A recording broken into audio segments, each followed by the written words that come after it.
మరి 2 మంత్స్ అవుతుందా నువ్వు జాయిన్ అయ్యి? ఎన్ని మంత్స్ 2 అవుతుంది? మంత్స్ అవుతుంది. 2 మంత్స్. నువ్వేమేమి నేర్చుకున్నావు? కోర్ జావాలో ఆల్మోస్ట్ అయిపోయింది మ్యామ్. అంటే స్టార్టింగ్ డేటా టైప్స్ దగ్గర నుంచి ఎండింగ్లో థ్రెడ్స్ వరకు అయిపోయింది. ఇంకా తర్వాత ఐఓ స్ట్రీమ్స్ అని చెప్పేసి క్యారెక్టర్ స్ట్రీమ్స్, బైట్ స్ట్రీమ్స్ ఇవన్నీ అయిపోయినాయి.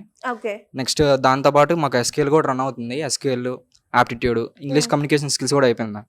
సో నువ్వు ఎంతవరకు నేర్చుకున్నావు? ఏమేమి నేర్చుకున్నావు? ఎంతవరకు నీలో ఇంప్రూవ్ అయింది?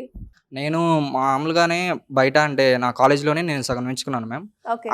అక్కడ నుంచి ఇక్కడికి వచ్చిన డిఫరెన్స్ ఏంటంటే అక్కడ నాకు సో ఏదో చేస్తున్నాను అనే ఫీలింగ్ వచ్చేసింది.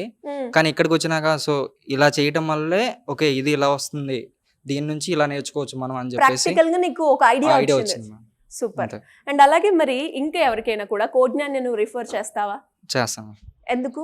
ఎందుకంటే అదొక్కటే మ్యామ్. ప్రాక్టీస్ సెషన్స్ అనేవి మాకు బాగుంటాయి. ప్రాక్టీస్ సెషన్స్తో పాటు డైలీ మాక్ ఇంటర్వ్యూస్ ఇక్కడ హైదరాబాద్లో ఇంకా ఎక్కడ బెటర్ మ్యామ్.